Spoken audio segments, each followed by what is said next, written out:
of that as well. We're very happy to have with us back the voices of our nation's Art Foundation.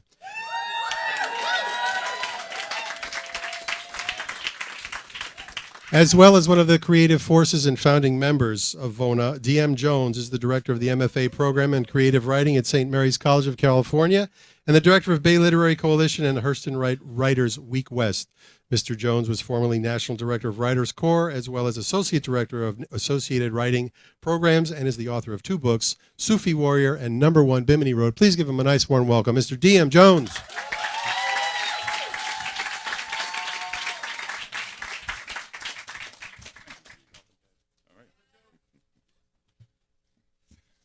Thank you, Steve, and I'd like to thank Mitchell Kaplan and the staff of Books and Books for hosting us tonight, for being our partner here in Miami, our new home. Voices of Our Nation's Arts Foundation, this is our 17th year, and we are thrilled to still be here and to be at our new home. And one of the things that we do all the time is raise the roof. Well, tonight, we're going to turn on the light. All right, okay.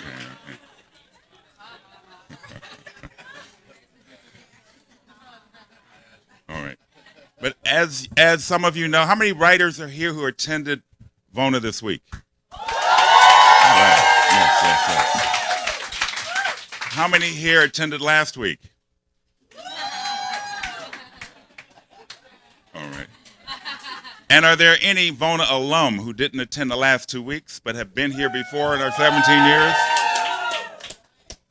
You know, it's a blessing, it's an honor to do this work. We are dedicated to the support and development of writers of color, and nothing brings me more joy than to see this gathering of energy, this empowerment of souls, this delivery back to their communities of people, of activists, of writers who have decided, we've come together, I'm going to sharpen this pen, I'm going to get more confidence in my voice, and gives me goosebumps every year. But just wanted to thank you all for coming out tonight. We've got seven of our faculty. This is our second week. We do 2 one-week sessions, and we're hosted at the University of Miami. That's our partner here that makes this now our home. This is our second year at the University of Miami, and what a landing it's been. We love Miami. It's a great community, and I'm honored to have all of you writers here. As you know, our faculty will be reading tonight. In addition to them reading in the other room, there will be books. Afterwards, you'll be able to get authors to sign their books. And there's something else in the room that I think I have to explain, because being a double OG, you might not know what a broadside is. This is a broadside. Okay, a broadside is a 50-word excerpt from an author's work that is designed with something artistic to promote the work. We used to do it in the old days, way back when we used paper and pen. Okay. This happens to be one, and we have 7 of them in the other room. Actually, we have all 12 of this particular series, all excerpts from our faculty work. This one happens to be from Tanana Reeve, and I'm going to end my speak tonight by sharing her words. Because no one else can write the stories in your heart and head, because you tried to see your reflection in your literature at school and you are absent. Because erasure tries to convince us we are inconsequential. Because the path to the future can only be forged with a clear understanding of the past. Because the quiet monsters in the world are so much worse than the creatures of our imaginary conjuring. Because there are no final frontiers, only the next ones. Because if you dream it, you can make it so. Because your destiny knows no boundaries or borders. Thank you, Tanana Reeve.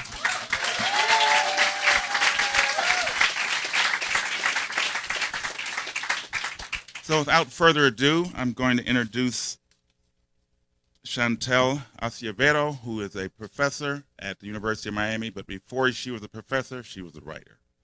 And what a powerful voice, and what an honor to have you MC this event tonight, so please come.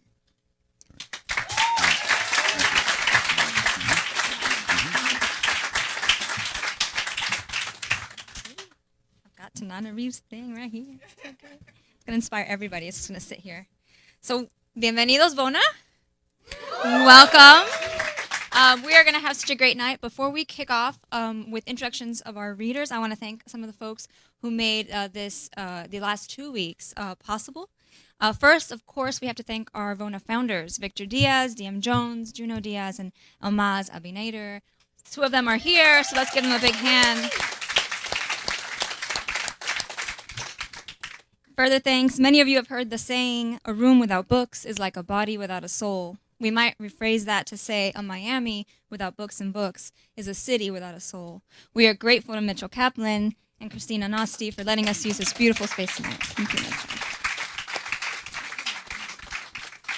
And of course, I want to give a shout out to the University of Miami, your host this week. Special thanks to the Dean's Office. We are so grateful for Dean Bacchus' support of VONA and the Creative Writing Program at UM.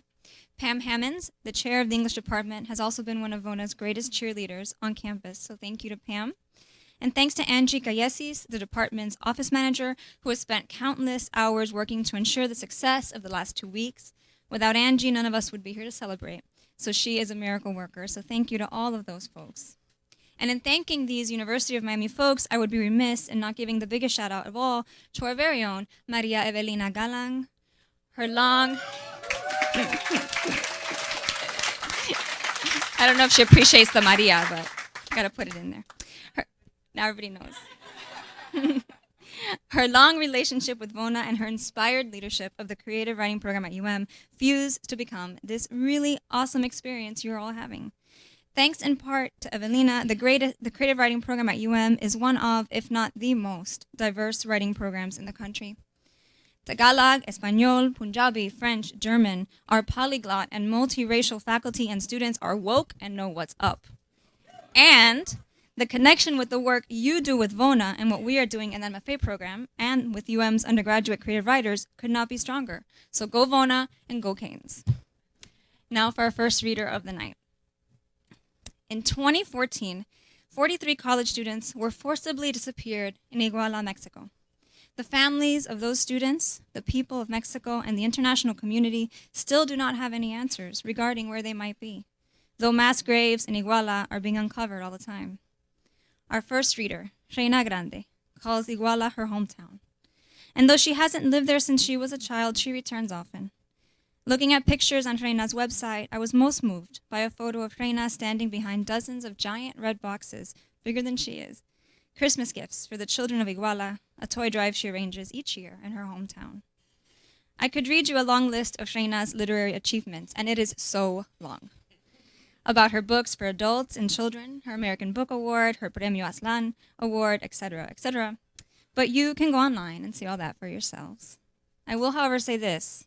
When he who shall not be named kicked off his odious presidential campaign, talking about how Mexico sends us their worst, my first thoughts flew to artists like Sandra Cisneros, Gloria Ansaldúa, Rigoberto González, and Reina Grande.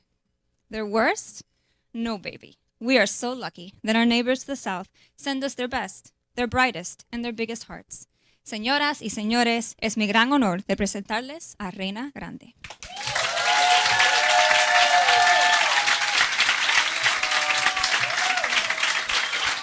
Wow. Thank you, thank you. Thank you so much. That was really beautiful. Thank you. Wow, I'm touched. It's such an honor to be here tonight with you all. And I can't thank VONA Voices for inviting me here to be part of the faculty and to come and just meet these really wonderful people here, all these writers. And I've had a really wonderful time this week with my students. I'm going to miss you all so much. So we already created our Facebook group page, so I know we're going to stay in touch. But it's, you know, it's a week that has really, I hope it has changed our lives in a very beautiful, positive way for everyone involved, not just the faculty, not just the students, but all of us here tonight. Some of my students encouraged me to read from the memoir that I'm working on at the moment. I'm doing a sequel to The Distance Between Us. So the chapter or the scene I'm going to read to you takes place when I return to my hometown, Iguala, when I am an undergrad at UC Santa Cruz. And for those of you who haven't read The Distance Between Us, I write about my experiences of being a child left behind in Iguala when my parents came here to look for work. And they left me behind under the care of my evil grandmother. And those of you who read my book, you know I call her my evil grandmother. Life was very difficult at my grandmother's house. So this scene is me coming back when I'm 21, hoping to have a conversation with my evil grandmother. And her name is Evila, which is spelled like the word evil with an A. So, and just to tell you, like, she really lived up to her name. And one of my teachers, when I was writing The Distance Between Us, one of my teachers actually encouraged me to change her name because she said, Reina, it's really over the top. And I'm like, well, that was her name. I'm not going to change it. Right. So here we go. Abuela Vila was 86 years old, but she was the size of an 8-year-old child. Osteoporosis had shrunk her. She was a wisp of a woman, completely unrecognizable from the grandmother in my nightmares. The grandmother that I had feared as a child, the one who had bullied us and beat us, the one who had made us feel unwanted and unloved, had been turned into a helpless old woman who was shriveling before my very eyes. But still, I was determined to get answers from her, or at the very least, an apology. Abuela, soy Reina, I said as I approached her. But she sat sinking into the couch, and she looked at me as if I weren't even there, as if I didn't exist. She looked past me at something behind me that only she could see. Abuela, ¿no me conoce? I asked, bending to be at eye level with her. Don't you know me? And then her eyes fell on me and she smiled in a way she had never done so before. Was she really this happy to see me? I found that hard to believe. Let's go, she said. It's late. Appa is waiting for his lunch. Come on, where's the donkey? What donkey? I asked. She thinks you're her sister, my aunt said from behind me. What? I said. My aunt stood by the door and repeated what she had said. She's become a child again, your grandmother. She thinks everyone around her is her sister, her mother, or her father. We don't exist to her anymore. My aunt sighed and left the room. Let's go, my grandmother said again. Appa is waiting. I sat there wallowing in my anger and my disappointment. I had spent years wanting an apology from this woman. I wanted to hear an I'm sorry. I wanted her to say the words that would help me heal from the wounds of my childhood. I wanted to get up and leave, but something kept me there to listen to her talk about her father and the fields, because it was something I had never heard her say before. In the years that I lived with her, never once did she mention her father or mother, my grandparents. I knew nothing about them. In my mind's eye, I could see her and her sister getting on the donkey and making their way to the sugarcane fields with lunch for their father. What would they be bringing to him, I wondered? Handmade tortillas with beans, maybe chicharrón or a chunk of cheese, or maybe, if money had been good, a chicken thigh or a pork chop. Meat here was a luxury. I shook my head and tried to erase the image of my grandmother as a young girl. I wanted to hold on to my anger. I wanted her to come back to the present so that I could ask her why she had been so cruel to me and to my siblings. I wanted her to be here and to see me, to really know that I was here so that I could tell her about Santa Cruz, the place where I now lived, as a way to punish her. Tell her about the redwood trees, the deer, the Pacific Ocean, the way the air smelled, a mixture of pine needles and soil and salty ocean breeze. I have found my paradise. I am finally happy despite what you did. I have found a beautiful home that you will never see even when you die, because those kinds of places are not for the wicked, even in the afterlife. Then my grandmother started plucking at her left arm.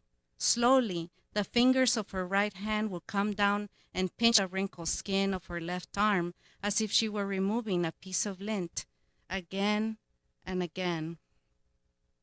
Abuela, what are you doing? I asked. I turned to see if my aunt was back, but she wasn't. No one was in the room except me and the skeleton of a woman. The maggots, they're eating me, she said. What maggots? I asked. I looked at her arm where she kept pinching, but there was nothing there but wrinkled, saggy skin. Did she think she was already dead? Did she think she was already buried and decomposing, returning to the soil? The maggots are eating me, she said again. I jumped to my feet and ran out of the room, my heart nearly bursting in my chest. I looked for my aunt until I found her coming out of the bathroom tucked into a corner in the patio. I'm leaving, I said. And then, because I couldn't hold it inside of me, I said, she thinks maggots are eating her already. She thinks she's dead. My aunt washed her hands at the water tank and laughed. She doesn't think she's dead, she said. She thinks she's a child again.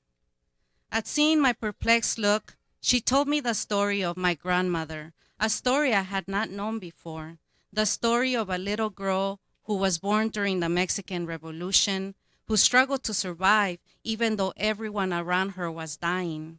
Over 1 million people died, but she had lived. When she was a little girl, your grandmother got measles, my aunt said. The sores festered, and her parents didn't have money for the doctor. Your grandmother had to pull maggots out of the open sores.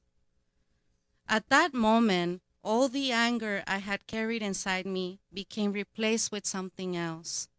Pity. Pity for that little girl my grandmother had once been. Life had been cruel to her, and cruelty was all she had in her heart to give to others. I said my goodbyes and left, and I didn't return to say goodbye to my grandmother because there was no point. She was already gone. And I wanted to think instead about that little girl who had to pull maggots out of her own flesh and despite the odds against her, had found the will to live. Perhaps there was something I had in common with my grandmother after all. For years now, I had been plucking at the invisible sores in my heart, the wounds of my childhood that wouldn't heal. They too had festered. And like my grandmother, I had also found the strength to survive. Thank you.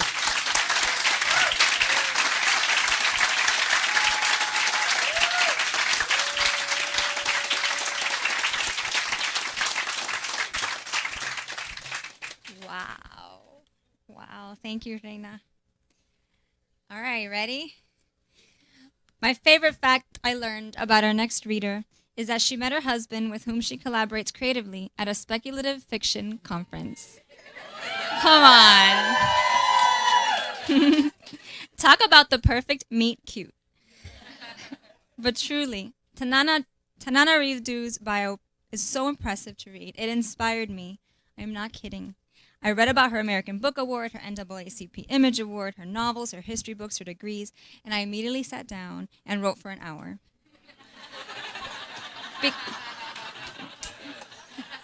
Because that's what a role model does.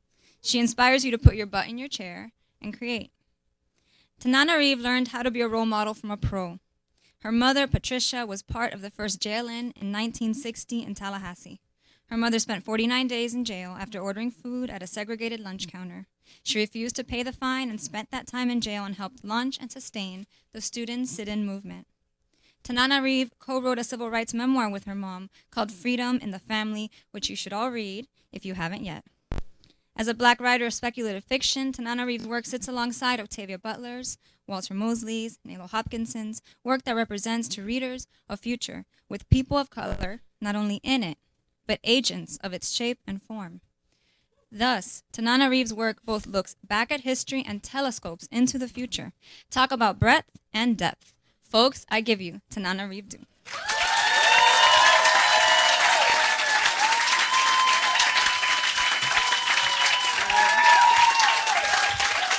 Okay.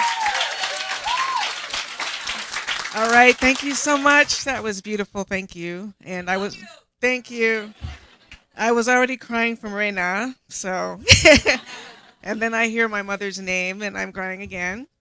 But it's so wonderful to be back in Miami. This is truly home for me. Mitchell Kaplan was my 10th grade English teacher, by the way. Yes, he was. So, and Books and Books is like a home to me, too. I can't express what a privilege it has been for me to teach with VONA all these years. I'm so grateful to be a part of this community. My students, I love you, past and present. So this is from my short story collection, Go Summer. It actually looks nicer as a book. I'm going to read an excerpt from a story called Carriers in there. It's the third of 3 sort of apocalyptic stories about a character who was there for a plague, and she was a carrier, but she was immune. So there's been what's called reconciliation. So she and some of the other carriers now have these parched parcels of land where they're supposed to be free now after being caged for 30 or so years. And this is from Carriers. "Estás bien, querida," Raul said. "Just my knees, stop fussing." Naima fumbled with an unmarked plastic crate tied beside the closest barrel of his truck. "Don't open that yet," Raul said. But she already had. Inside, she found the beef, wrapped in paper and twine, still not quite dry, judging by the grease spots. But she forgot the jerky when she saw 2 dolls, both long-haired girls, one with brown skin, one white. The dolls' hands were painted with blue plastic gloves, but nothing else. They had lost their clothes, lying atop a folded, obscenely pink blanket. "What the hell is this?" Naima said. Raul walked closer as if he carried a heavy sack across his shoulders. "I wanted to talk to you," he said, his voice low. He reached toward her. "Come down. Walk with me." "Bullshit," she said. "Why is Sacramento sending me dolls?" "Bejar de la truck," Raul insisted. "Por favor. Let's walk. I have to tell you something." Naima was certain Raul had sold her out in some way. She just couldn't guess how. Raul had always been more willing to play political games. He'd been so much younger when he'd been found, raised without knowing any better. So Raul's house had expensive solar panels that kept his water piping hot, and other niceties she did not bother to covet. His old pickup truck, which ran on precious ethanol and gasoline, was another of his luxuries for the extra time and blood he was always willing to give the lab coats. Naima climbed out of the truck more carefully than she'd climbed in, refusing Raul's aid. Living in small spaces for most of her life had left her joints irritable and stiff, even with daily exercises to loosen them. If she'd had the energy or balance, she would have shoved Raul down on his ass. "Start talking," she said. "What have you done?" "Put the gun down first." Naima hadn't realized she was pointing the gun at him. She lowered it. "Tell me ahora, Raul. No hay más secretos." Raul's secret stung more than anyone else's. "I won a ruling," Raul said. "About what, free toys?" Raul stared out toward the thirsty grasslands. "I have a library portal at my house," he began. Of course he did. Toys and gadgets, that was Raul. Raul went on. "I did some research on the embryos." Naima's cheek flared as if he'd struck her. During reconciliation, she and Raul had learned that dozens of embryos had been created from her eggs and his sperm, more than they'd known. They had been the cocktail du jour, something about their blood types. Her heart gave a sudden sick tumbling in her chest, as if to drown him out. "There's a bebé, Naima," he said, whispering like wind. "One survived." The world went white, her eyesight, her thoughts lost. "What? When?" "She just turned 4, he said. "She's still in the research compound." There was a she somewhere. "How long have you known?" 6 months, he said. "When I got the portal, I saw rumors of the surviving infant, did the research. She's one of ours. They never told us." Now Naima's sacrifices seemed fresh. The involuntary harvesting of her eggs, 3 first-trimester miscarriages after forced insemination, a succession of unviable embryos created in labs, and 2 premature live births of infants from artificial wombs who had never survived beyond a day, pieces of her chopped away. "We can't reproduce," she said. "But one lived. They don't know why," he said. You've known all this time, and you never told me. He sighed. Lo siento, Naima. I hated hiding it, but I knew it would upset you or you might work against me. I didn't want to say anything until I got a ruling. As the biological father, I have rights. Carriers don't have rights. Parental rights, Raul said. For the first time, yes, we do. Naima despised herself for her volcanic emotions. How could Raul be naive enough to believe Sacramento's lies? If there was a surviving child, which she did not believe, they would not release their precious property to carriers. It's a trick, she said, to get us to go back there. Raul shook his head slowly, impossibly. He smiled. No, Naima, he said. They're sending her to us, to you. She's free under reconciliation to be with her parents. All you have to do is sign the consent when they come. Naima needed to sit, so she ignored her sore joints and sat where she'd been standing on the caked dirt of her road. The air felt thick and heavy in her lungs. No, Naima said. Saying the word gave her strength. No, no, no, we can't. It's a trap, even if there's a girl. It was so improbable, Naima could barely say the words. And there isn't. But even if there is, why would they offer her except as a weapon against us, to threaten us, to control us? Why do they keep trying so hard to make children from us? She's not from my womb, so she doesn't have the antibodies. Think about it. We're just reserves for them, a blood supply if they ever need it. That's the only reason we're still alive. Raul's eyes dropped. He couldn't deny it. She's our child, Raul said. Ella es nuestra bebé. We can't leave her there. You can't, but I can, she said. Watch me.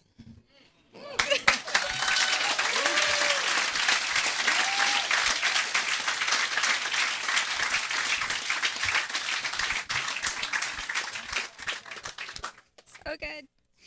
All right, so usually in introductions, I don't like to read things that you yourselves can find online, like I said before. But when it comes to Kisei Lemon, this is hard to resist. Perhaps it's because aside from his 2 amazing novels, and there are 2 more on the way, he is so prolific, writing for The Guardian, NPR, Esquire, ESPN, and on and on. Here's Kisei in conversation with Roxane Gay in The Nation. And here's a quote. There's still mad work to do, and most worryingly, what I'm seeing is people doing a lot of work to make sure that some people don't have healthy choices and second chances. That's the bedrock of celebratory, productive, revolutionary citizenship, healthy choices and second chances, and progressive education. And we're doing everything we can to not grant certain people healthy choices and not grant certain people second chances. And I see that you're all nodding. Yes. Yes. His novel, Long Division, is set in his home state of Mississippi and has been described by the Boston Review as a nesting doll, a time-traveling complex book about race, violence, gender, sexuality, and history. Race, violence, gender, sexuality, and history. Don't those sound like words taken from an article about the Pulse shooting? Kisei's books are important because they shine a bright light both on our compassion and our lack of it, the value of love and intimacy, and the importance of revolutionary citizenship. Ladies and gentlemen, Kisei Lemon.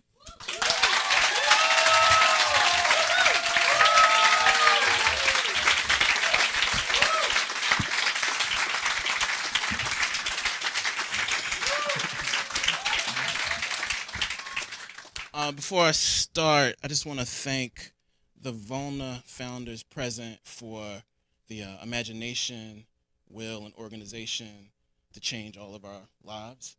I want to thank the VONA staff present for being as generous as y'all are. Genius. It's rare to find folk who care and actually care to make sure you're okay.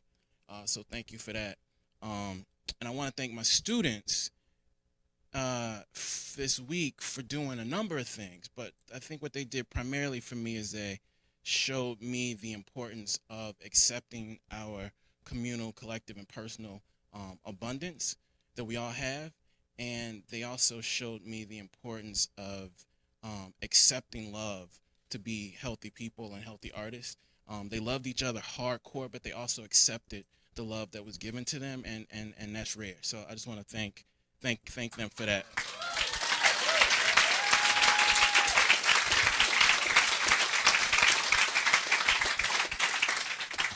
So, I've been real tired this week. Y'all probably seen the sweatshirt. You have seen the sweatshirt every day.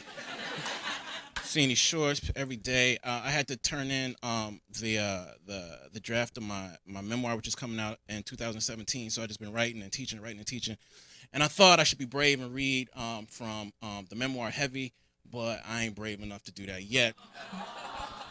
Honestly, but what I am gonna do is I'm gonna read the first 3 pages of an essay in this book called How to Slowly Kill Yourself and Others in America. It's just the first 3 pages of an essay called Our Kind of Ridiculous. All right, thank y'all for being here. When I was 24, I flew paper airplanes past the apartment of a 32-year-old white boy named Kurt in Emmaus, Pennsylvania. Kurt rocked a greasy brown mullet, bragged about ironing his bleached leaves, and said the word use a lot. Even with his caked-up cornbread still in the cracks of his teeth and a raggedy mustache that looked like it was colored by a hyper 6-year-old, Kurt always reminded me of somebody cute. Kurt, whose apartment was directly above mine, lived with 2 women. One was his girlfriend. She could see. One was his wife. She could not. 3 little boys lived in the apartment with Kurt and his 2 partners. The youngest boy was Kurt's girlfriend's child. This miniature Viking loved to run his muddy hands through his blonde hair and grin when he wasn't growling. The other 2 boys looked like they rolled around naked in a tub of melted Tootsie Roll Pops before coming out to play every day.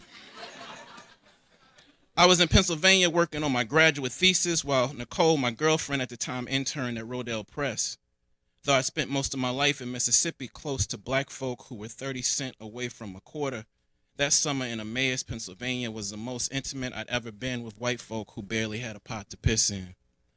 After paying our rent, food, and utilities, Nicole and I had about $140 left in disposable income every month. That $140 had us feeling quite bougie.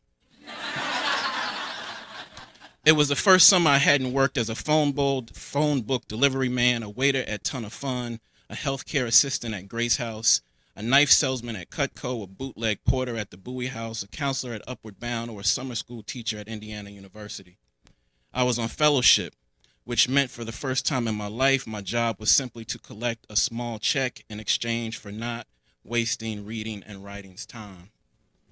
During the day when I wasn't reading and writing, I made paper airplanes and talked outside with Shay, our 8-year-old neighbor, Barry, her 6-year-old brother, and Kurt's kids. For most of the summer, Kurt's kids looked into our empty apartment through a huge sliding glass door. At first, they would stand about a foot from the door looking directly at their reflections in our empty living room. A week or so into the summer, all 3 of Kurt's kids started smashing their faces against the door and running their muddy hands up and down the sliding glass. Shay and Barry had what my grandmama called good home training. They simply watched Kurt's kids watch us from a distance and whispered in each other's ears. Our apartment held 1 chair, 1 desk, 1 blow-up bed, a fridge covered in word magnets, and a cranky Mac, while Kurt's place smelled like fried meats, thin gravy, sticky fruit punches, and nappy carpet that rarely got vacuumed. Our place smelled like new paint and feet. Miseducation, ATLians, Aquemini, and the greatest hits of Joni Mitchell and Curtis Mayfield worked to shield our ears from Kurt's mashup of Zeppelin, short people screams, laughter, and that goddamn Cartoon Network. One July weekend, someone got shot in the building next to ours.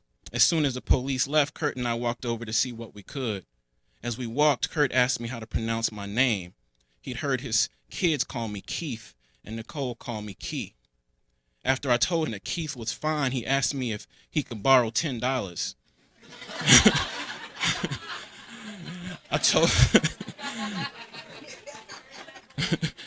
I told him I'd give it to him when we got back to the building. Kurt and I kept walking and talking about his odd family arrangement and money a little while longer before he asked me if people got shot where I was from. I stopped to look him in the eye and see if he was asking a question he really wanted an answer to. He wouldn't look back. I didn't tell Kurt anything about missing Mississippi or how I was reckoning with the fact of a friend of mine taking a young woman into the central Mississippi woods, blowing her brains out, and now serving a life sentence. I ignored Kurt's question completely and asked him about Pennsylvania amusement parks, Italian ices, and when he planned on getting a job. After he answered all my questions, Kurt got really close to my face. He looked up at me and didn't run from my eyes. Keith, you should move here, he said. I'm serious. Yous are different. Yous ain't like your kind. He kept saying it too, absolutely sure he'd given me that gift that a number of white folk I'd met loved to give black folk at the strangest of times. The gift of being decidedly different than all them other niggas. It felt like Kurt wanted a pat on the back for not saying the word nigga, 2 pats for distinguishing one nigga from another nigga, and 3 pats for inching closer to the realization that black Americans were never niggas to begin with. On the way back from the murder site, Kurt walked ahead of me. I gripped his bony shoulder before we got to the hill leading up to our building. I asked him if his greasy mullet, his 2 in-house partners, his caved-in chest, his white baby kids, and his belief in niggas made him different than his kind. I ain't racist, Keith, he kept saying.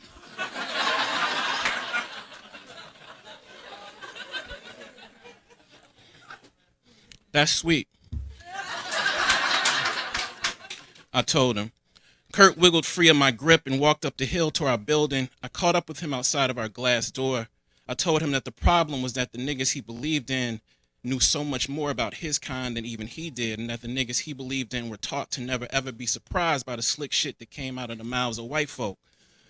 Then I got all graduate school on him and spouted some mess about dissonance and dissemblance and white absolution and how it might be impossible for him to know if I was different than my kind if he didn't know himself. Kurt turned his back on me and my big words. He walked upstairs to his family and slammed his door. I walked into my empty apartment, partly disappointed that I didn't slap the taste out of Kurt's mouth and mostly ashamed that there was so much more I wanted to say. If white American entitlement meant anything, it meant that no matter how patronizing, unashamed, deliberate, unintentional, poor, rich, rural, urban, ignorant, and destructive white Americans were, black Americans were still encouraged to work for them, write to them, listen to them, talk with them, run from them, emulate them, teach them, dodge them, and ultimately thank them for not being as fucked up as they could be. That's part of what I learned in Emmaus, Pennsylvania.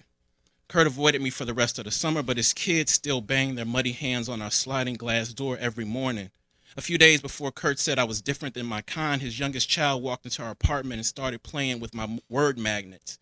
I placed the words, wash your dirty face.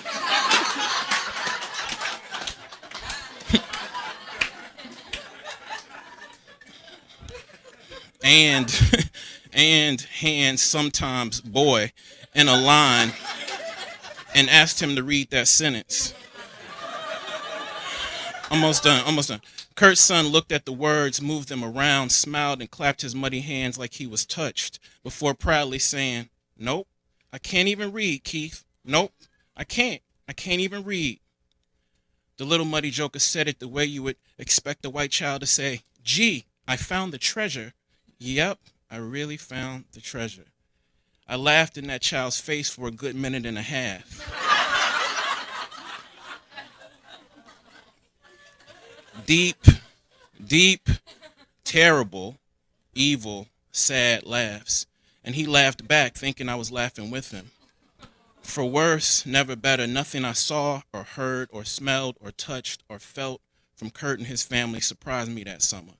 I can't say the same thing about myself. Thanks.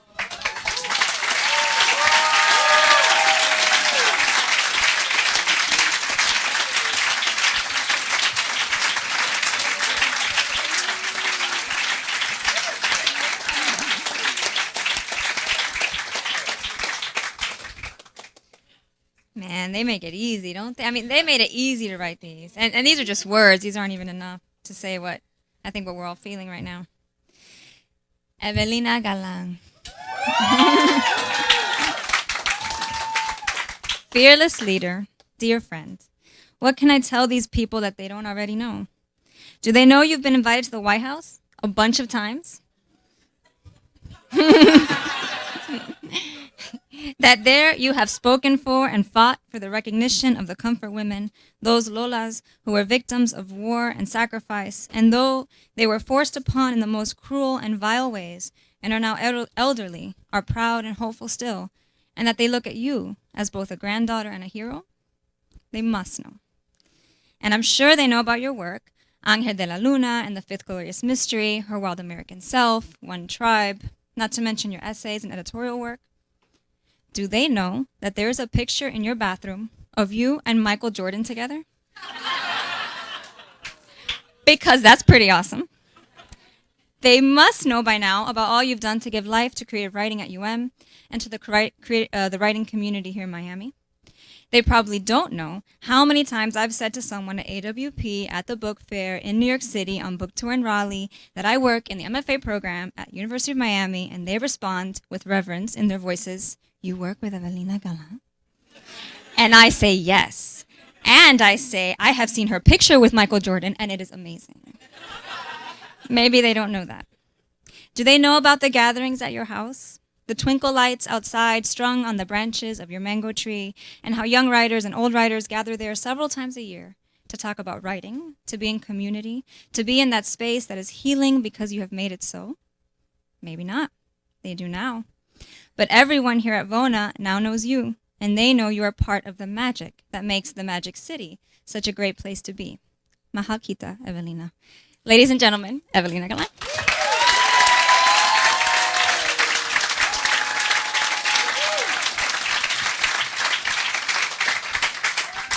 Chantal, you've given away all my secrets. And my students are coming over tomorrow, and I'm sure the first thing they're going to do is they're going to ask to use the bathroom. So I want to welcome everyone as a local, as a part of the two important things in my life, institutions in my life, my university, University of Miami, but more importantly, VONA. I want to thank DM, thank you so much for all the hard work and everything that you do to bring us all together. To Almaz, where are you, Almaz? Almaz, to you I give great thanks, and Chantal for that wonderful introduction. My class and I have been talking about what it means to be an immigrant. And did you guys know that this is the tail end, the very end of Immigrant Month? Yeah. I know you'd never heard of it before, but I got one of those White House notices, and this is Immigrant Month. So hey, happy Immigrant Month. How many immigrants are in the house? Yeah. So one of the things that we were talking about is like this word authenticity, and who has a right to tell whose story, and who has a right to tell, what American-born XYZ has a right to tell the mother tongue story, the mother country's story. And we just had this conversation today, right, guys? And who has the right to tell that story? That's right, you do. So I dedicate this piece from Her Wild American Self to you, my class, my fiction writers, and to all the immigrants out there. And I'm really happy to say it's the 20th anniversary of Her Wild American Self. So rather than reading something new, I will read something old, and I will honor you with it and dedicate it to you, my fiction writers who are sitting in the 1, 2, 3, 4th row. Lectures on how you never lived back home. You grew up hearing two languages. One you can pull apart, name, slap a series of rules to, twist like Play-Doh in a child's hand. The other you cannot explain. You listen and you know. It is a language you understand intuitively, like being able to read the sunrise, the strips of pink and orange, the clumps of uneven clouds, a thin patch of gray and the moon, and somehow, without thinking twice, you know what kind of day it will be. You understand like this because you are the firstborn, first generation, first American, first cousin, first hope. Back home, one of your grandmothers sewed children's clothing by hand and sold them in an open-air market. The other grandmother raised 7 children on her own, gathering them up, hiding them away in the provinces along the sea, away from Japanese soldiers, away from American fighters, away from war. Your grandmother feared the safety of all her children, especially her young ladies. Your mother survived wartime. She was smart and well-read and ambitious, skipped grades, traveled across the oceans, met your father in Milwaukee, gave up her princess status to be your mother. As a boy, your dad farmed fish out of monsoon-swollen rice paddies, cut school to hitchhike from Pampanga to Rizal just to see MacArthur. Somewhere in his youth, he spied on American GIs and caught on to this notion of democracy, this notion of rights, his family's rights, the rights of his countrymen, the rights taken first by 300 years of Spanish rule, then Japanese terror and war. Then, of course, there were the Americans and their intentions. After sneaking about soldier camps, making friends with a GI from Atlanta, bumming cigarettes from another one from Pasadena, your father worked his way out of those provinces, studied hard at school. He passed his boards, passed immigration, slipped into that ballroom on Racine and Wisconsin, and charmed his way into your mother's life. They raised you to understand that back home, a young girl serves her parents, lives to please them, fetches her father's slippers and mother's cups of tea. Back home, a young girl learns to embroider fine stitches, learns parlor dances, wears white uniforms at all girls' schools, convent schools. She never crosses her legs or wears skirts above the knee. Back home, a girl does not date. She is courted. And when there is a young man present, there is always a chaperone. Young ladies grow to be young housewives, good mothers, and in their old age, they still obey like obedient daughters. You, on the other hand, have never had to obey a curfew because of war, never had to tiptoe through your own house, never had to read your books underneath a blanket where no soldier would see. As far as you knew, your curfew was your curfew because Mom and Dad said so. You were raised in suburbia in a split-level house, always in fashion, even when you were only 2, dressed in your white lace and pink ribbons, toting your very own parasol. You've never been without heat, without food, without parents. All your life, your worries consisted of boys and pimples and overdue books. You had your first boy-girl party when you were 5 years old, played pin the tail on the donkey, and kissed Timmy Matasaki underneath the dining room table. You had a bad habit of talking back. You learned how to scream no to your parents, and it didn't matter if you were punished, slapped across the face, sent away to sulk, banished to the kitchen, you still opened your mouth and the words came out. You grew up pouring chicken, soy sauce dishes over beds of steamed rice, never mashing potatoes until you were on your own, marveling at the never until you were on your own, eating your meals with a spoon in your right hand and a fork in the left, marveling at the Americans and how they could balance the entire meal on one fork, or the Chinese who could eat bowls of rice with 2 sticks. Your family roasted pigs on a spit, while next door the neighbors cooked brats and burgers on electric grills. From the start, you were a piece that did not fit, never given the chance to be like the rest, the ones with blonde hair and red hair and something someone called strawberry. The ones with eyes that change like the ocean, green to blue to seafoam, depending on the color of their sweater. Your eyes have always been black, your hair dark, straight, no variety.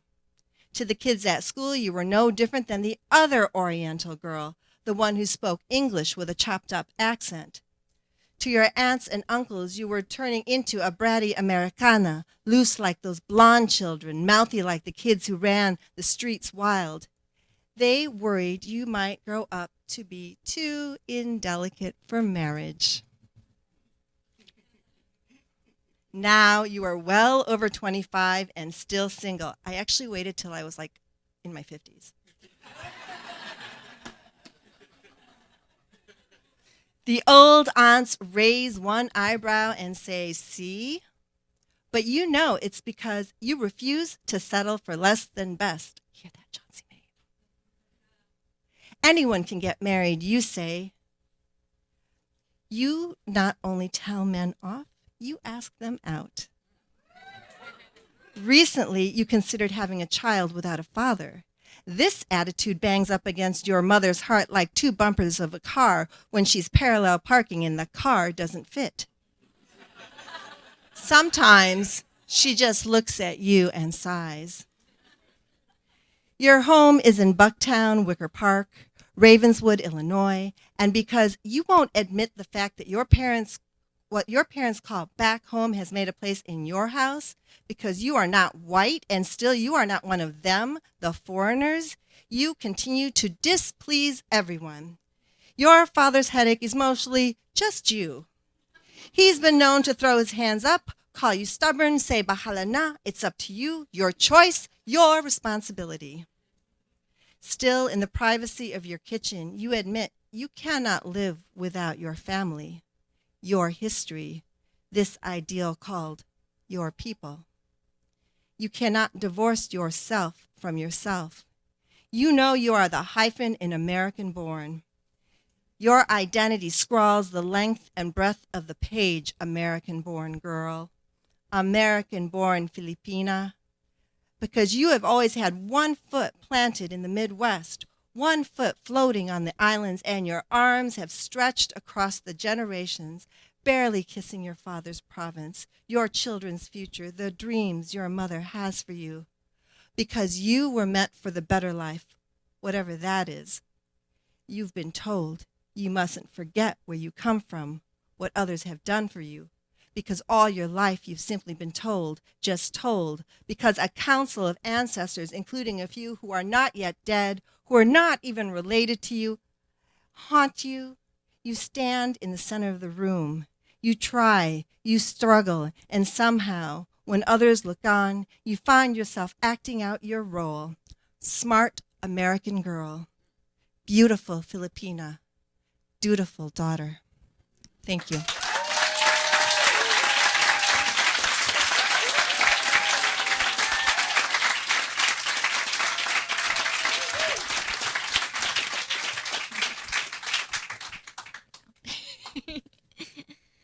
Poet, memoirist, and critic David Mura, a third-generation Japanese American, grew up hearing stories about his parents' time in an internment camp during World War II.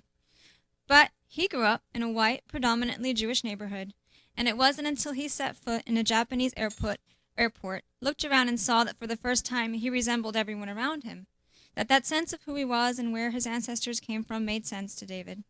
I know this for two reasons. One, because I have listened to lots of interviews David has done, and two, because it's a familiar story for the children and grandchildren of immigrants. It's a story I know too well, and I know many of you do too. In reviewing his memoir, Turning Japanese, Memoirs of a Sensei, one critic wrote, "Make no mistake about it, Mura's narrative is not a naive search for lost roots or an essential Japaneseness. Instead, Mura works through the more difficult task of rethinking what precisely home, nation, and culture can mean to a Japanese American who would rather have gone to Paris than Tokyo to spend a year.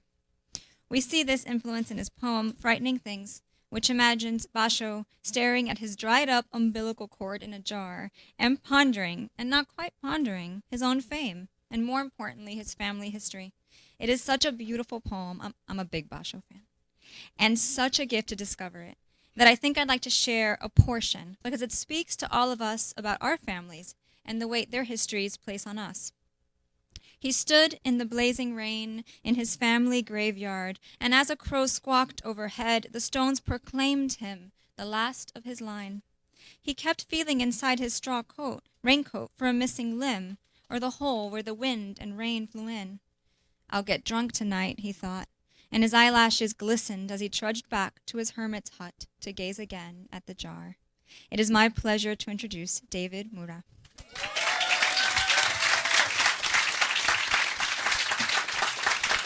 Thank you. I'm one of the many people VONA has saved in countless ways. And so I wanted to thank DM, Almaz, Juno, Victor for starting this marvelous organization. And I come back year after year and I'm saved again. Thank you to my students, a wonderful class this week. And I'm always inspired by the work and courage of the writing that people do here. It's amazing. I'm just going to read a quote and then a poem. This is a poster that was up in Hollywood in the 1920s. It's not even a poem, it's just, Japs, you came to care for lawns. We stood for it. You came to work in truck gardens. We stood for it. You sent your children to our public schools. We stood for it. You moved a few families in our midst. We stood for it. You proposed to build a church in our neighborhood, but we didn't, and we won't stand for us. You impose more on us each day until you've gone your limit. We don't want you with us, so get busy, Japs, and get out of Hollywood. So that is, I live in Minneapolis. There's a large Somali population. My son has many Somali friends, and unfortunately and terribly, one of them was killed just over a year ago. So this is a poem about it. My son and this young man, Abdi, were doing hip hop together. Abdi's father was a poet, and his mother was in Mogadishu, and she had to fly all the way back. So this is called Poem for Abdi. 10:35. Gnats and mosquitoes blurring street lights in the parking lot of the Coil Rec Center. And Abdi smoking and chilling just after the lights slipped away on this near solstice. And the lines he's on fleek flow through that girl he passed at the Mall of America. The apartment he'll go back to without his mother. Return to Mogadishu to aid his dying poet father. Heart failing without metaphor. And Abdi thinks, tomorrow I'll be breaking Ramadan. As the beats my son Nico laid down for him start to jump.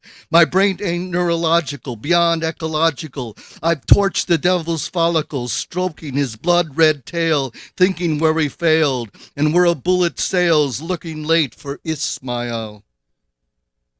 3 shots, pop, pop, pop.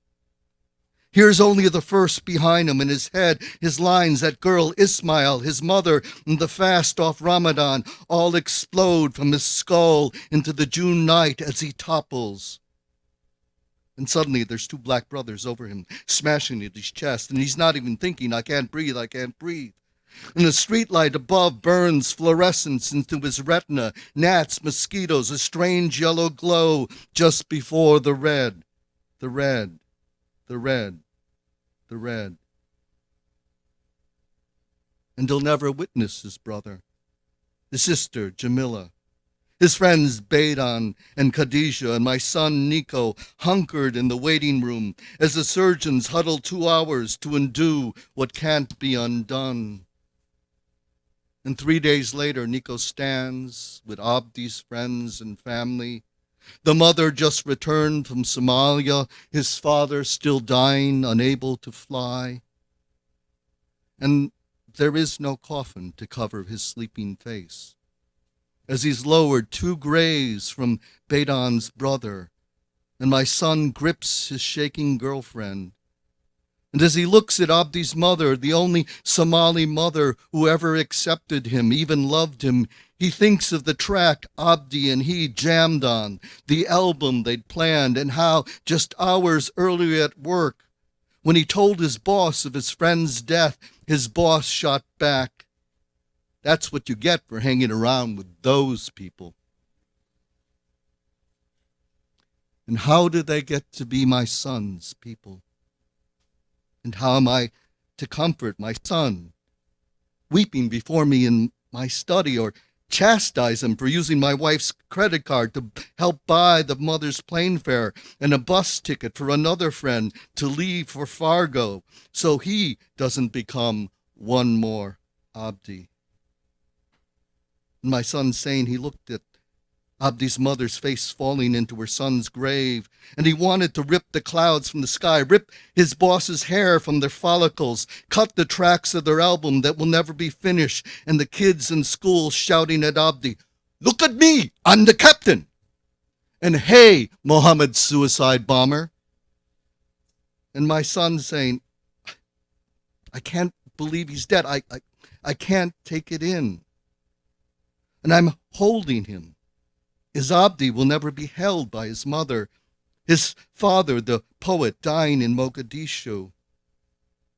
And I can't say I hate this world as much as you, Nico, though that too is in my heart. And so I say, his life was not his death. Your friendship was not his death. His music was not his death. And so I say, listen, he's still rapping. Those lines are still there. He's still talking to you. What is he saying? And Nico, as his body shakes in my arms, he'd want me to be happy. And I see Abdi's face standing beside him. And I tell him, "Thank you, Abdi. Thank you for saving my boy."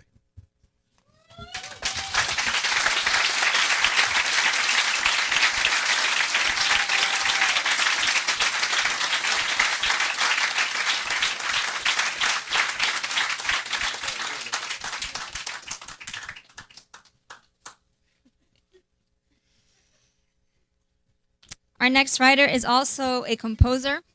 His band, Ghost Star, gigs regularly around New York. As I wrote this intro, I was listening to Ghost Star's Salsa Nocturna on SoundCloud, and it was good. Salsa Nocturna also happens to be the title of Daniel Jose Older's collection of linked supernatural noir stories set in New York. He's also the author of the Bone Street Rumba series and Shadow Shaper, a novel for young adults out from Scholastic a year ago today. So happy book anniversary. Yeah. And if I'm reading my publishing news right, Daniel just sold his first middle grade novel to Scholastic's Cheryl Klein. I used to teach high school, and let me tell you, when people of color publish books for young people, I get ridiculously happy. We've all heard Junot Diaz's famous line now about how people of color are like vampires. They look in books, which should be mirrors, and don't ever see themselves.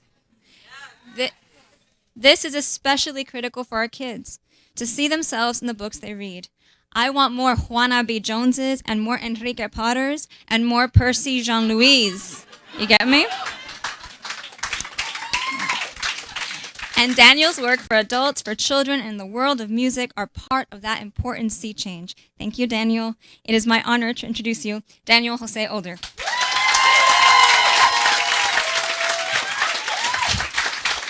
What's going on?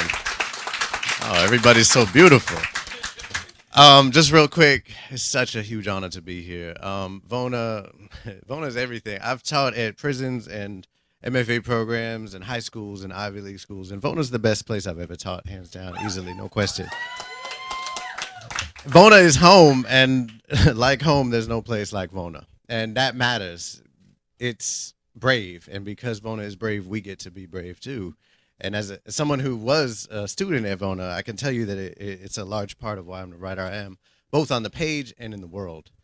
So thank you to the VONA creators. Thank you to the staff, to the amazing faculty. Teaching with these people is like walking around on my favorite shelf on my bookshelf. Like, it doesn't feel real. But anyway, and also is the first ever YA class at VONA in the house. I thought you might be here since you're sitting in the second row. That's nice. You guys are amazing. I've learned so much from you. Your love for each other is so real. It's beautiful to see. So thank you. I'm gonna read from Midnight Taxi Tango. It's not a YA, but it's ridiculous. Like much YA should be. It's available over there. It's also on Audible, and I narrated it. So if you like my voice, that's where you can find it. I know I do, obviously. Anyway, we're gonna come in the middle. Carlos de la Cruz is a half-dead, half-alive hitman who the Council of the Dead sends off to deal with any kind of fucked up shit that happens in Brooklyn. The current fucked up shit is in Von King Park. Any Brooklyn people here? I thought so. That's what I thought. Motherfuckers. By the way, this shirt was actually one shade of blue when I put it on. But then Miami happened. And I didn't know it could do that.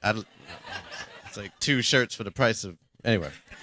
So anyway, Carlos goes to all these people keep dying in Von King Park and having these horrible accidents, and no one knows why. So it seems like some supernatural bullshit might be going down. That's when Carlos de la Cruz comes into play. So he's going to check out what's going on at the park. Meanwhile, our other narrator, Kia Summers, who's a 16-year-old girl who kicks ass in every single way except at capoeira, and she actually just got her ass kicked in capoeira class, so she has a black eye from that. But the guy who did it is the Brazilian capoeira teacher, and he's fine as fuck, so she doesn't even mind. I think that's all you need to know in order to... Whatever. So this is from Carlos's point of view. Am I worried? No, not worried. But a growing unease rumbles through my core. I don't have a name for it. Can't trace its roots. It's been there for the past couple days, I realize. Unnamed and rising. I'm just getting myself together when I see Kia sitting next to her friend on the bench. One of Kia's eyes is swollen and blue. The unease inside me erupts into a full-blown swath of rage. What the fuck happened? I say, quickening my pace as I cross the playground. Who do I have to kill? Before Kia can answer, her friend is up in my face. And who the fuck are you, homeboy? You're going to back up off my friend before Kia's hand lands on her shoulder. Corinna, it's cool, girl. That's Carlos. He's my people. Corinna glares up at me for a solid 3 seconds before backing off. She has a shock of blue hair pulled back in her ponytail and glittery lipstick. Her eyes say she will kill me if she has to, and I believe them. I smile. Not to seem condescending, I'm just relieved that Kia has someone else around, someone her age who will throw herself in the line of fire to protect her. I know that I would. Corinna, Carlos, Corinna. I nod at the girl, and she appraises me with a squint. Your hair laid, Carlos. Corinna says, what? Kia puts her hand over her face and groans. Corinna is undeterred. What do you put in it, though? Seriously. Shampoo. Ugh, I hate men. Y'all so goddamn simple. Kia, what happened to your eye, I ask. It's fine. It was an accident is all. Did the disaster ghost strike already, I think? It seems there are no accidents these days. I ask her, it happened here? No, man, at the rec center. Capoeira-related injury. Kia, what is this capoeira of which you keep speaking? It's an Afro-Brazilian martial art. They came up with it during slavery when they had to disguise their combat training as dance or their dancing as combat. I can't remember which. I suck at it. She'll be all right, Corinna puts in. She was struck by an angel. Kia swats her. Shut it! A Brazilian angel. Kia wraps both arms around her friend from behind and covers the girl's mouth. Ignore her, see? What did you want to ask about? They're so easy with each other, and for a second, I'm 100 miles away. My skin is cold. Physical contact with the living, I tend to avoid it. Carlos? Kia says. Yeah. Corinna, you take care of all these kids, right? I ask over her muffled giggles. She pulls away from Kia's hands and straightens herself. Indeed, I do. Every Saturday?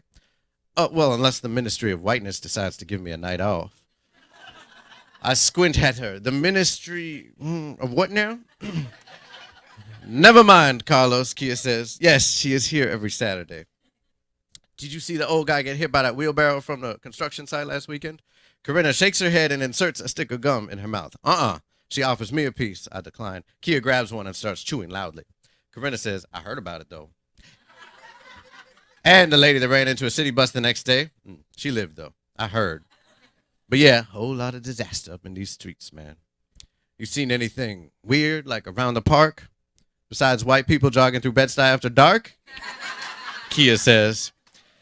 They both fall out laughing for a minute and then collect themselves. No, nothing really. Same old usual, old Drasko and his cat parade, the cops making the rounds. That's about it. What about the kids? Oh, you want to ask them? Corinna stands and makes a pretend megaphone with her hands. What we gonna do when the revolution come? An eerie choir of high-pitched voices rises in the night around me. Burn them houses and kill them sons. I boggle at Corinna. What the hell is that? Little white kids pour off the slide and swing sets. They repeat the line in unison as they make their way toward us. Corinna shrugs. It's a song that my grandma used to sing. It gets their attention.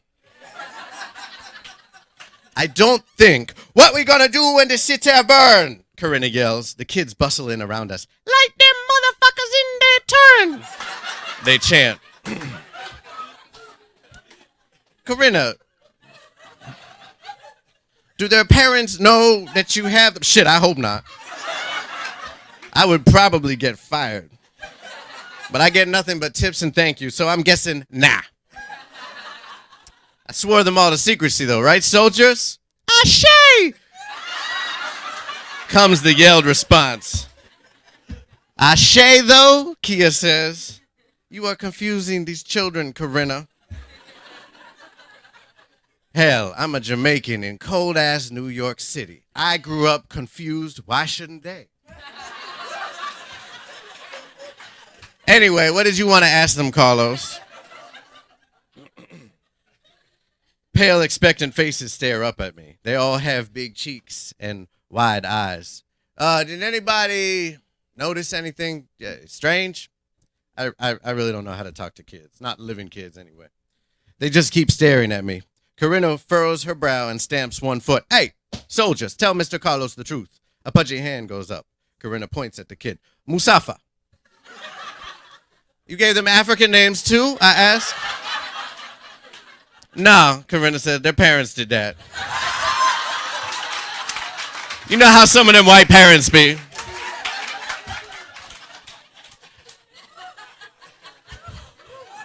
All I can do is shake my motherfucking head. Jimmy has fingerprints. Shut up, another little boy yells, his blue eyes well with tears. It's true, Musafa insists.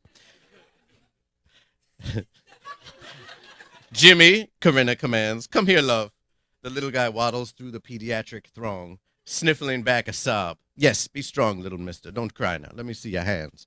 He holds up both palms, but there's nothing strange. No ink, no prints to speak of. Musafa, what you mean Jimmy has fingerprints? A girl in front with strawberry blonde pigtails and a bright pink jumpsuit stands up. Not on his fingers. Where, Esme? She walks up to us and lifts Jimmy's superhero shirt. On his body. Look. I crouch down to squint at the shimmering blue markings on the boy's torso. Musafa was right. Little handprints crisscross his back and flanks. They're not from dirt, though. These are ghost prints. Shit, I say. Ooh, the crowd of kids hums. What we say about what Mommy and Daddy find out? Corinna says, nothing! They all answer as one. All right, then. She looks down at me, and I can tell she's just been playing it cool for the kids' sake. What the hell is that? Corinna whispers. I stand up and turn because a strange motion flickers at the edge of my consciousness. Something is happening. My hand goes to my cane blade as I scan the perimeters of the park. Nothing. Carlos, Corinna says. Keep the kids close, I say, especially Jimmy. What is it? At the far diagonal from us, a car's brakes screech, and someone lets out a stream of curses. What's happening? Jimmy moans. I'm about to tell Kia to keep an eye on things when I realize she's nowhere in sight. Where's Kia? I demand, fighting the edge out of my voice. Corinna spins around, panicked. I don't know. There! Kia has her back to us as she fast walks toward a fat kid and a girl with a massive weave by the northeast corner. Fuck. I hop the small fence around the playground and break into a run. An eruption of translucent fluttering bursts to life along the northern edge of Von King Park. I hear a revving engine, see a newspaper fly up into the air beneath a street lamp and start to drift down like giant falling leaves. I yell, Kia! Thank you. Thank you so much.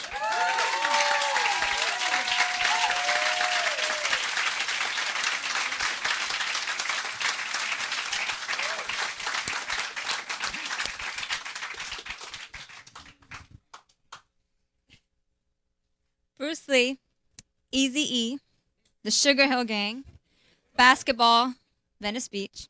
John Murillo's poems are a pastiche that serve as an incantation, which summons a particular American youth and the permutations and patterns of city life. Jericho Brown, Juno Diaz, Martina Espada, Barbara Jane Reyes, and so many others have sung John's praises, and for good reason. The poems in his collection Up Jump the Boogie are energetic, spellbinding, and graceful. It is such a beautiful book. One of my favorites is A Crown of Sonnets because John writes in free verse and in formal verse. It's called Renegades of Funk, which is taken from a Rage Against the Machine songs, pastiche. Yeah. And in it, the speaker's refrain, no matter how hard you try, you can't stop us now, references the roles that dance and music have always played for people of color and how it is often stripped of meaning, from capoeira to Swing Low, Sweet Chariot, to popping and locking. It is renamed in other people's mouths. While the speaker asserts, we say culture, we say survival, and I'm the truth, you cannot stop.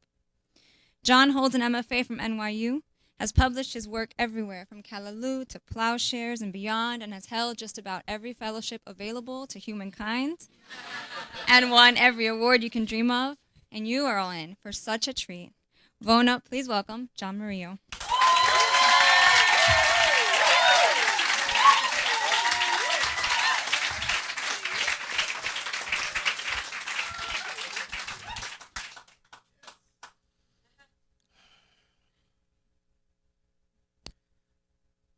I've never spoken to anyone about this until now, until you. I slept once in a field beyond the riverbank, a flock of nightjars watching over me. That was the summer a farmer found his daughter hanging in the hayloft and wished for the first time he had not touched her so. I wish I could say we were close, the girl and I mean. But I only knew her to wave hello and walked her once halfway up the road before turning finally into my grandmother's yard. This was Ontario, California, 1983, which is to say there was no river and I wouldn't know a nightjar if it bit me. But the girl was real. And the day they found her, that was real. And the dress she wore, same as on our walk, periwinkle she called it. I called it blue, blue with bright yellow flowers all over. The dress and the flowers, they too were real. And on our walk, I remember we cut through the rail yard and came upon a dead coyote lying near the tracks. A frail and dusty heap of regret, he was companion to no one. We stared at it for some time, our shadows stretched long and covering the animal. She said something about loneliness I'd remember for years, but have long forgotten, the way I've forgotten, though I can see her face as if she were standing right here, her very name. Let's call her Dolores, from dolor, Spanish for anguish. And whatever the sky, however lovely that afternoon, I remember mostly the wind, how a breeze unraveled what was left of a braid, And when I tried to brush from Dolores's brow a few loose strands, how she flinched, how she ran the rest of the way home, how I never saw her after that, except when they carried her from the barn, her periwinkle dress, her blue legs and arms, and the fields ablaze with daisies. I spent the rest of that summer in the rail yard with my dead coyote, watching trains loaded and leaving. All summer long, I'd pelt him with stones. All summer long, I'd use the stones to spell the girl's name, Dolores maybe, in the dirt. All summer long, fire ants crawled over and between each letter, her name now its own small town. A season of heat and heavy rains washed my coyote to nothing.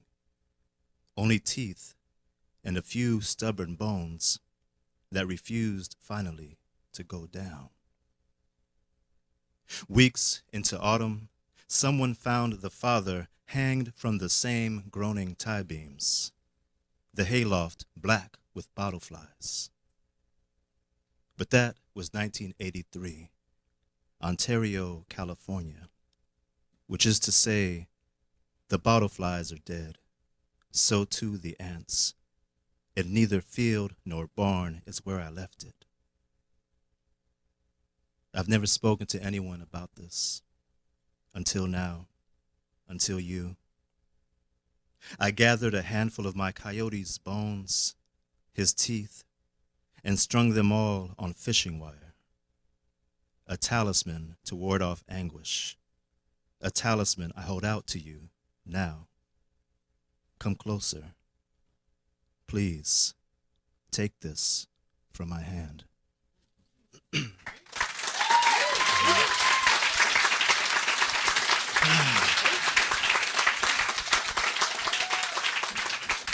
What's up, VONA? It's more dramatic when you start with the poem like that. It's weird being up here. I remember 13 years ago, I took my VONA workshop with Martina Espada. And to be up here now and in this position, it's an honor and a great privilege. So thank you, everyone. I don't want to miss anyone's name, so I'm just going to say thank you, everyone, VONA. I hate when people say things are amazing, but it has been an amazing week. I fell in love 14 times. 13 poets and one 3-year-old little girl named Imani, who's right over there. So, oh no, hey mama. I got my smile. I'm just gonna read one more poem. I'm kind of a curmudgeon. I've discovered, especially when it comes to poetry and anything literary. It's a bit of a rant. It's called Contemporary American Poetry.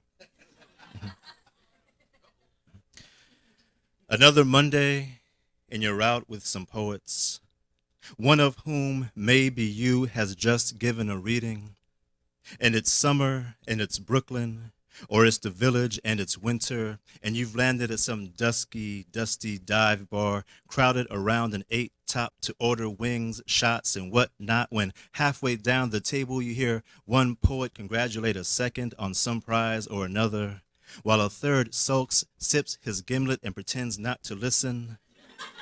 And a fourth mumbles something about not being notified his application was even received, and how you have to be gay or black or both to win anything these days. And a fifth poet pushes a plate of nachos toward you and asks what you think about the state of contemporary American poetry. And before you can answer, a sixth prize in, mishearing, of course, the last few syllables and waxes cerebral, something about Don share or plowshares or maybe even timeshares. And on the television mounted, hanging overhead, an anchorwoman's mouthing the muted news of another boy shot dead in black in some city now burning. And the police chief promises a thorough investigation. And a Yemeni woman is burning, splashed with acid for loving who she chooses. And everywhere you think is burning. And yes, you hear a graduate student quip between slurps about a newly dead master. I tried to like his work, may he rest in peace, but try as I might, I found him too accessible. Another Monday, and it's summer in Brooklyn, or it's the village and winter. You're with the poets, one of whom, the political poet, the outsider poet, has brought along a selfie stick. You put your shot glass to your mouth. What's inside is burning, burning. Everybody now, squeeze in tight. Everybody now, say cheese.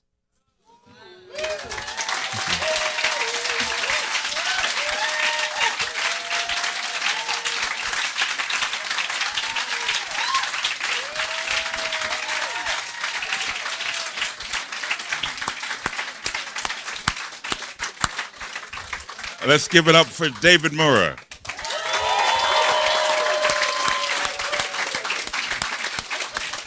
Kiese Lehman. John Murillo. Tanana Reeve Dew. Daniel Jose Older. Reina Grande. Evelina Galang. Thank you, Chantel, for guiding us through the evening. Of course, I'd like to thank Mitchell and Mitchell's fabulous staff. But, you know, we all came here supported by someone, by something. It's called family. I was so happy to hear you acknowledge that young one of yours. I'd like to acknowledge my wife, Carol Penn.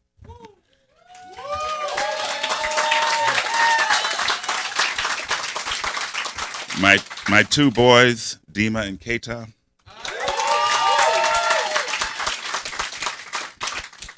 And of course, all of you. We wouldn't be here, of course, without our partners, University of Miami, Books and Books, the Betsy Hotel, the Miami International Book Fair, and the Asian American Writers Workshop. Our donors, the Surdner Foundation, Unbound Philanthropy, the Philippine American Writers and Artists, and of course, the staff. Mario Ariza.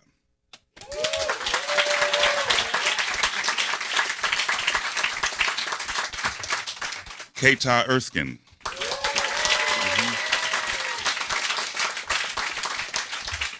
Nivea Castro.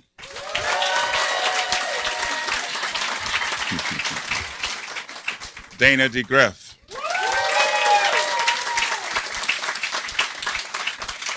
Andrea Walls. Vanessa Martyr.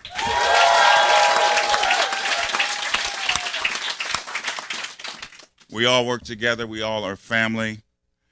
Just remember, a tail ain't nothing but a booty, and a booty ain't nothing but a butt.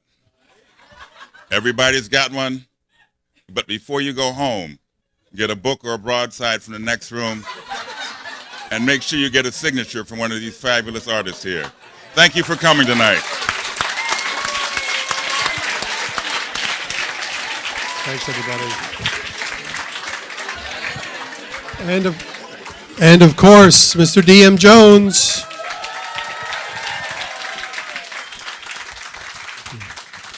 Well, that'll conclude it, folks. Just to say thanks for all of the writers that read tonight. It's a real honor for us here at Books and Books to have you all participating with us and our partners. And don't forget, as he said, the broadsides are out there, the books are out there, the authors will be sitting over here signing. If as you rise, you could fold your chairs and lean them against the back wall, that would give us a lot of room so we could all still visit in here. Thank you all so much for coming. Okay, I'll find her because we're sure. Talia.